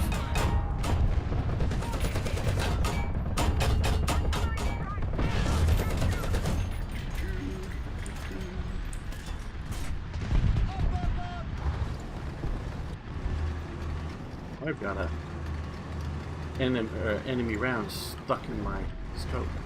So when I look through it, I have a round. You might want to get that removed. Well, I don't think I can. Got him. He got me. So the Ostwind's gone at least. Oh, we're fighting the British, are we? Dostwind isn't British, dummy. Ostwind was German, yes. From the kill log, I barely see any. Yeah, No, I we're know. fighting the British. You could take less APCR. Hello, not a normal person. How you doing? We are fighting the British. I don't know what you're talking about. I'm just saying, it's a lot of British. The kill log says a lot more. Oh, nations. God You're fucking... toast. And oh, hello. That was German. Oh, I'll call you Shadow. Shadow the Hedgehog. No. he's pretty fast. I'm gonna get, oh, up there I see. Too low still. Oh, it's a Panzer 4 up there. Okay. Something up there in bushes. Hurting it, I'm just And not he killing got me, anyone. but I took out. That, not to mention World War I, it was not honorable to mow down your enemy with automatic fire like an LMG. I don't know about that, but I wouldn't agree with that. Whether you consider the war generally honorable, but I see, and I've talked about in playing some of the World War I games a lot, talking about what a tragedy World War I is a bigger tragedy to humanity than World War II, even though more deaths and definitely more civilian deaths Jan, you got sex. in World War You shouldn't been in the way. than World You War shouldn't I. be driving if that's the fucking logic you're employing. So, Well, yeah, I but am it's- applying the American logic. part of the... No, we drive very orderly and we don't run into each other. I've driven around Paris and Rome and those crazy drivers compared to Americans. Oh no, Americans are very ordered and centered and whatnot in their driving compared to so many Europeans. Not all European countries, but compared to some of the European countries, they're so... Fuck you. So... Hold on, less- I meant that to I know, the I plane know that was flying. Yeah, I know. I did know that. I'm gonna go AA. No, he said it straight up to gamer, yep. So It's just so insulting. no, that isn't the American spirit of driving. And I've done both, including British driving, which isn't as nearly chaotic as, and I'm thinking of London But particularly. they do love But- the roundabouts. Yeah, oh yeah, no, they do, but it's not nearly as chaotic as Rome or Paris. But still, it's more chaotic than American driving. Trust me. And I've driven in multiple states. I mean, we could talk about New York, but that's more, not so much chaotic, it's just more congested. California? Difference. California, it was congested on the highways, and that during, you know, going either to or from back home from work, is stop and go and maybe stop for 10 minutes. It's congested, but that's just the highways at those peak times. Otherwise, it flows pretty damn well. I see. And especially if you go to Orange County, which is sort of, you know, next to LA County, but rather urbanized. Oh, There, fuck off the smoke if cup. you get going on a major through street, and let's say it's 45 miles an hour, you get going. All the stoplights are timed, so if you keep going at 45 miles an hour, you can just keep driving, unless somebody is effing you up. But just, and so especially like at night, if you get the timing right and you drive the speed limit, not go faster, you don't have to put on your brakes, and all the lights will hit as you go down like a major hit boulevard. all the lights, damn. You might want to avoid those. Yeah. So, but it doesn't. You don't even really have to pause because they're all timed out. And this was back in the the 90s at least, and that's sort of because they integrated a lot of their system back in the 80s and 90s. And so it just for fuck's flows. sake, can I please hit anything that's not very fucking stupidly armor on this thing? Oh, for God's sakes, I'll hit the tracks again. So there's multiple people No, it's where not you are, Lum. I wouldn't call it chaos in America for driving, not at all. Very orderly. Yeah, there's at least a... There we go, finally got one of them. Oh good, that guy's poking out again. You get your ass. Oh, it's a KV1. I'm not gonna get that ass. Unless I hit a very specific spot. Right there. I hit the leg street. Dang it. That guy bombed him, but didn't kill him. Enemy here. Oh, there's also someone up the hill. Yeah, I told you. I pointed him out. I'm ignoring Can you repair my my gun mantle? Because... Yeah, got thank you. There, because I only have 2 people left in my crew. You should get that checked out. Yeah, I want to try. HE1289B3. I love being shot by that thing. The fucking dark Certain ass. groups of people seem to drive very badly in America. What, women? Wow. Straight going against women again, gamer. Typical. Yeah.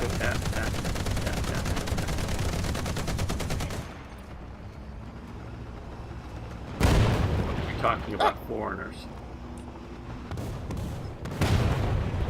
By the way, I'm somewhat of a... Oh, you are? Okay, Shadow. Dix! Oh, there's a guy on this hill. I can't turn my turret. I'm spawned on the stupid hillside, so I couldn't turn the tank. Well, good. Fuck off. We normally play starting normally about 3.5 hours ago. Though I had everybody start an hour late today. So basically no, because he's normally an hour late. Well, I just stayed up late last night. Knew I could use an extra hour of sleep. So that's the most unemployed thing you ever said. Well, retired thing. We're going to retire. Still unemployed. And I'm still employed. No, I'm still employed. Slithering employs me. Part-time. Yeah. It's part-time. Yeah, but that's still employed. Yeah, I'm still employed. I mean, it's very part-time. It's like, it's like only going to be 2 hours this month. It's unusual. Where normally it's about 2 hours per day. Normally it's about 2 hours. They just cut down their hours for all the streamers this month, and so it's just 2 hours. But normally I'm 2 hours a week. But yes, it's still being employed. Normally, once in a while, it's a couple of streams in a week. Like I hear an angry German screaming into the mic. Actually, it's an angry Swiss man, though you might mistake him for a German because he's German Swiss, but. How dare you? Angry Swiss man yelling into the... I'm not angry, what the fuck? Well, that's what he's saying. He's saying, I hear an angry German screaming into the mic. This is the actual quote. I'm also not wrong. I've seen a few drive on curbs already. Yeah. And, start. Yeah. And end is, well, soon. Probably in about half an hour or so we'll be ending Shadow. That's why I'm not offering to rotate anybody in, just because we're going to be ending soon. If we were going to play one more longer. game for higher PR.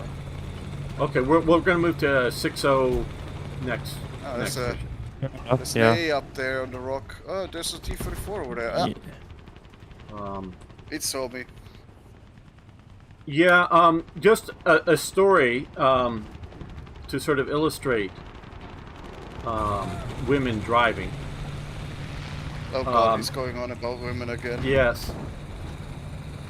My cousin, when she turned 16, her parents offered to buy her a car, but she had to drive her brother around, who was just 1 year younger, you know, who was obviously 15 and in high school,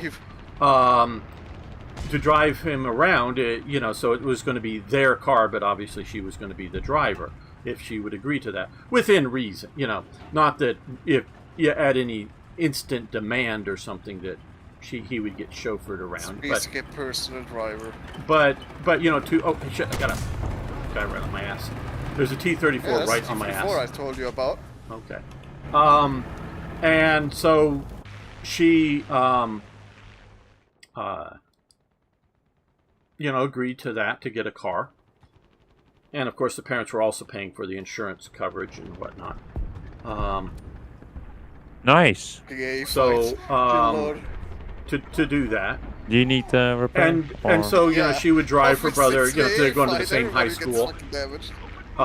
You know, so driving to school and back. But basically, the day, or virtually the day, the brother... Oh, incoming! Yep. No, I'm slow on it, sorry. Though he crashed. I'm alive, but there's not a single crew member in my car anymore. What the fuck? Where did the crew go? Oh, they're back.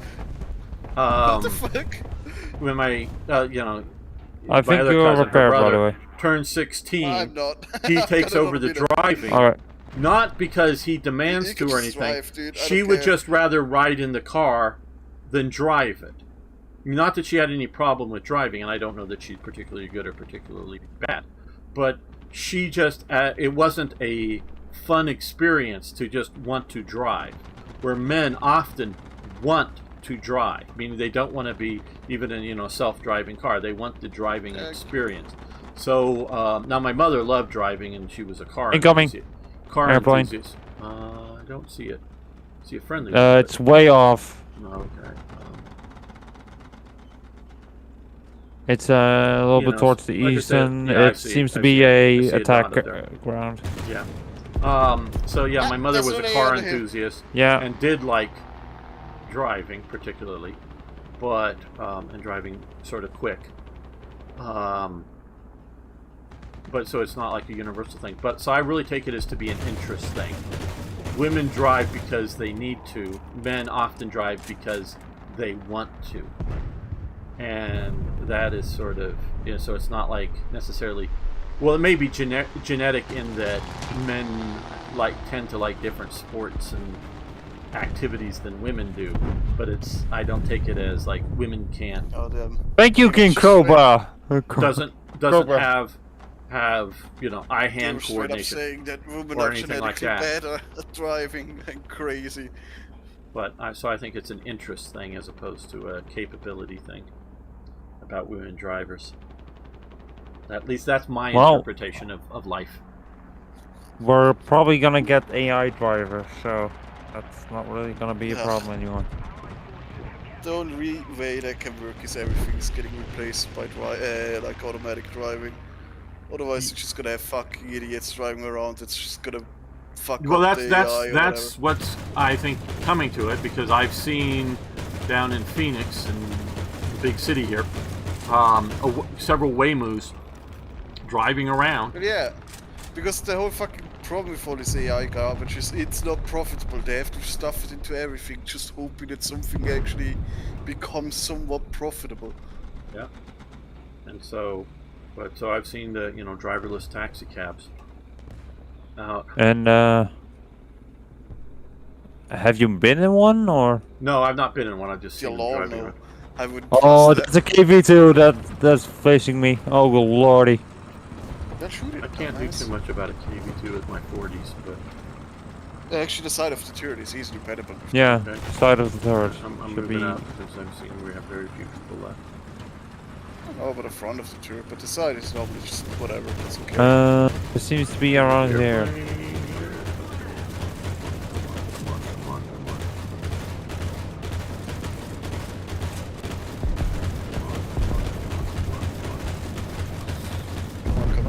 Somebody got him. Not me, unfortunately, but somebody got him.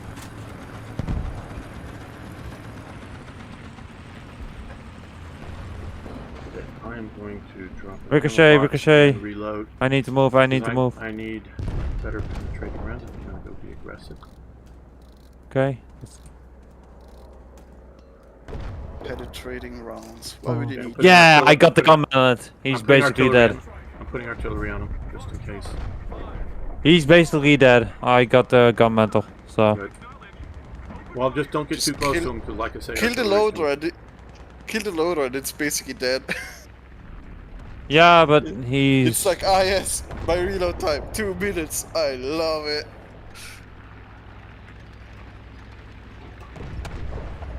Ah, that's fucking M24 got my kill. Got my well-deserved fucking KV2 kill. That was gonna be my second one. Yeah. We'll go to 6. So next mission. You can get kills with that. Why am I not reloading more of the Type 1 ammo? Now we now we're that's good.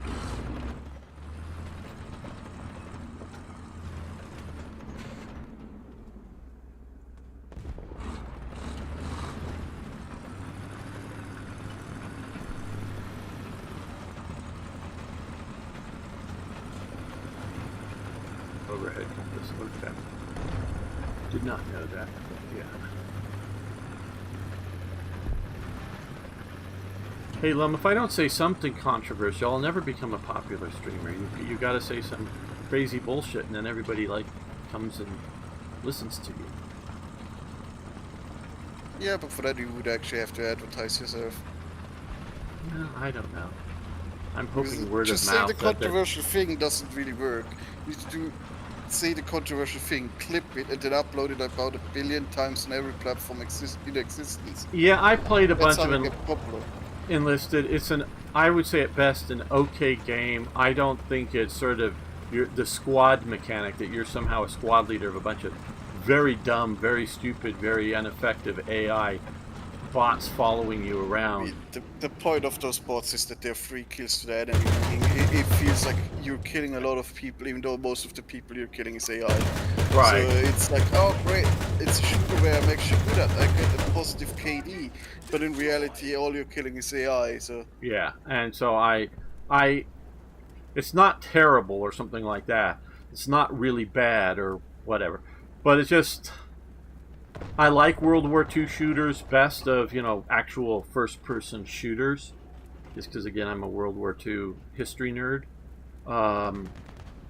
But, yeah, I have no current plans of going back to enlisting. If you like the concept and want to try out that you're somehow a squad leader, and when you die, instead of respawning, you spawn into one of your squad, okay, give it a try. I think it does that decently.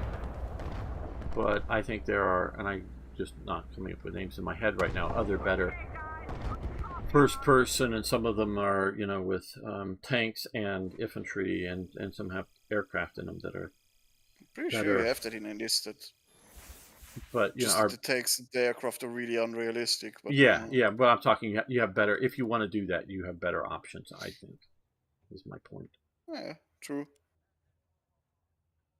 So if somebody was like paying me to stream it or something, I'd gladly do it, because it's not, it's not a bad experience in my mind. Okay, 6-up. Yeah, hold on. No rush. I'm just reminding myself also that we should be changing BR. No, that's 6-3. Let me click this one over here. Oops, wrong. That. Oh no, it's. No, where I'm looking. No, okay, that was somebody else. No, it's. Oh, that's this one is the 6-0. Yes, somebody else says in 6-3. That's fine. Yeah, I okay, yeah. Well, I just was for myself trying to, because I have some BRs marked out, labeled, but they're not always right because I sometimes modify things. Okay, what is Elizabeth saying? I quit playing a while ago when there was a tech tree update that kept adding niche weapons. I think Enlisted was more moderated take at War Thunder while implementing infantry. The amount of play this by this could boost this button is Enlisted is insane. Yeah, that's also some of the stuff there. as you're describing. Yeah, it's a free game with monetization. So what are you expecting? Yeah, and this is, you know, I partially to get the large squad and other reasons. I guess I should have been.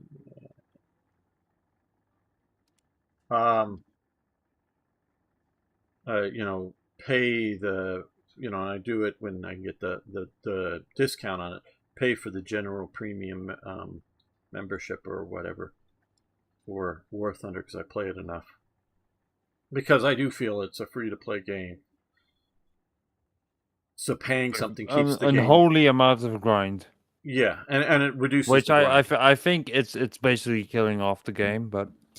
Well, I don't know if it is because if we look at the actual player stats, but I understand about the grind. The player stats have actually been going down. Oh, has it? I don't know. Consistently late times. Yeah, a lot of people are really doom and gloom about it. Well, I hope they can, you know, because I understand the point of. I mean, it's not because of the money making thing. It's more because they haven't been basically doing anything with the game modes since the release of like around Battle. There's 3 game modes. And it hasn't really been changing. Yeah. Should add some seasonal things, but unless there's like a permanent new thing that actually like is good, players might just keep bleeding up until there's maybe not enough to make money anymore. Yeah. Well, I hope that doesn't happen. Which is the doom and gloom of the people talking about that. Yeah, because for me, it's the best tank driving, you know, single person tank as opposed to having a crew. Which I like the crew, but I don't like a crew that's just pure random. I like it when I sort of know the people that are, you know, the driver, the gunner, and the commander, and if you have a bow machine gunner or something. I like to know those people that are at least in my tank. If I'm going to play that. And I can't randomly find enough people, you know, at different times of the day to always do that. We might be able to, be able to do it, you know, on a scheduled Sunday, playing that type of game. But, so for me, War Thunder is currently the best World War II single-person tank driving game. And until something... And here we see a herd of M18s. Yes. Yeah. Driving together for protection. Yes. God damn it, they're also stopping here. I hate these fuckers. Well, are they more of a pack of M18s instead of a herd? Because they're predators. No, it's clearly a gaggle. Gaggle, okay. Red Orchestra 2 tank crews are always a mess. Yeah, and I sort of hear some of that. So I... oh, that's a Panther. So I'll turn this out, so if somebody wants to kill it, it's... Can't kill any more crew, but its gun is not completely out. Man. Oh, Jesus. There we go. Right. Cool. I got it. So yeah, like I've said for a long time, if something better, truly better comes out, I'll give up War Thunder even with the time and money invested in it.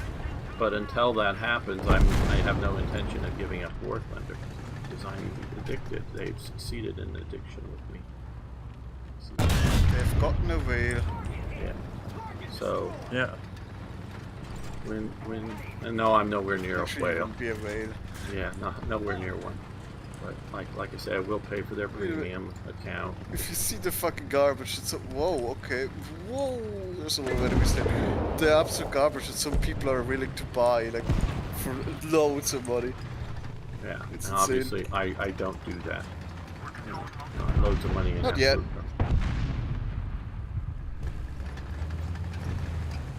Oh, nice, somebody got that.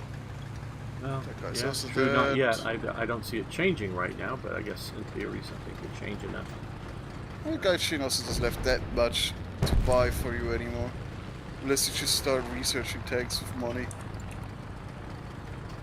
And one thing with the grind for me is I was always so interested in World War II. You know, I know they've added a few things that may not technically be true, but ground out the whole German tree while just playing World War II vehicles and rarely ever going for the, you know, playing the moderns. Once in a blue moon I will play modern stuff just because I decide to. But, and then I get killed by helicopters way off the horizon and I go, nope.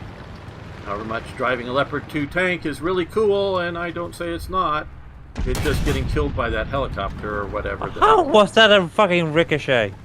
I lose Because it's interest funny. very quickly in that. So, hello. What am I getting shot at over here? That's an anti. Well, air combat is more like way higher tiers of insanity and fucking cats and shit. Yeah. So You reversed it in World War II areas. salt the snail. Yeah. The most Oh, that's a sad Tiger part too. is when you see how much Gaijin does not care about critical bugs breaking vehicles for a month and a year. Well, I'm not saying that there aren't critical bugs that take a long time to get fixed. I just don't know how big their staff is. I just don't know, resources and whatnot. And I don't know There are two King Tigers. yeah, I don't know their economy well enough to know, just how profitable currently is War Thunder. How much could they easily afford another 10 good programmers to fix all these critical bugs, or is it, we've got to produce, and having a graphic artist to produce skins and produce decals and whatever is a different skill set than somebody who could diagnose and fix a critical bug. So employing a few graphic artists doesn't mean that you can just retask them over to bug fixing. So, to employ another 10 programmers, that may be very, incompetent ones and et cetera, I don't know. That may be very expensive for them. And so I'm not. Well, I'm not disagreeing with your diagnosis of there are things that people find critical, which I would agree with, that take time to get fixed. So, is it that they don't care, or is it that they only have so much they can do at a time, and to make the money they gotta once in a while come out with new mechanics, new tanks, new whatever, and program that shit. So I don't know. I really just don't know. I mean, it's more realistic. It's an old game, so the spaghetti code has gone out of control. And anytime they're trying to fix something, they break 10 other things, so they can't do it. Simply, it's too annoying to do. Yeah, and it's that kind of. That's what I mean. That's most older games that have been basically on live support for years. Like they can add 100 more tanks, but shit just kind of breaks when you fucking try to do anything with the more gameplay settings and stuff. Yeah, and obviously they could take the basic premise and start all over from scratch and rebuild what is, from the player's aspect, the same game but all new coding. Yeah, they could do that. I don't doubt that's a very doable thing. It's just, what is the cost to do all that? How much is it going to cost them to hire the programmers? I don't think it's the cost, it's more the risk. Is it gonna be just as popular if we do it? Or is us changing everything gonna... Well, I'm saying keep it the same from the players, from the interface and players. I'm just talking about change the engine. You're still using a huge investment to do that. Well, that's what I'm talking about, investment. That's what I'm saying is it going to be... If an investment it's more the risk that's the problem. Okay, Not the money, I don't think so. That's I think the bigger problem. And then obviously you don't have to release something until you get it play tested enough that you think the new code isn't going to just be breaking and bugging. You can't keep something in infinite development hell, otherwise it's gonna drain your money like crazy for no reason. And at the end you're gonna scrap it, and it's like, yes, all of that wasted. So there's a sharp or panther. Go critical turret. Oh, it's Chariot here. Funny. So so I may be more forgiving than most people about this, and maybe more gullible too, as to accept excuses, but as being true and not just bullshit. The problem for me is that it does not seem that they want to have like a dedicated. Well, maybe I'm saying it wrong. No, I'm listening to myself.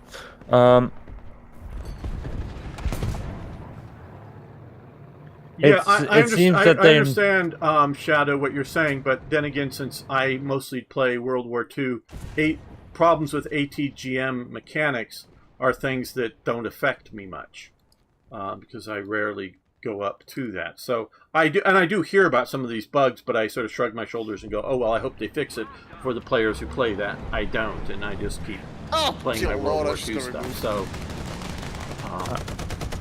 yeah, go ahead, Jan. I know I was interrupting you, but I also thought I was letting you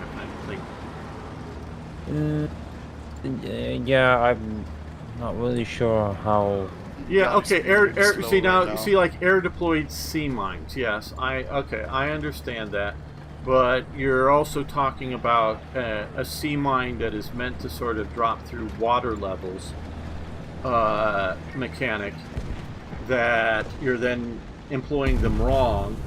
That I don't know that a sea mine dropped onto land would actually explode like a bomb, like they sort of can. Its fuse might just go off.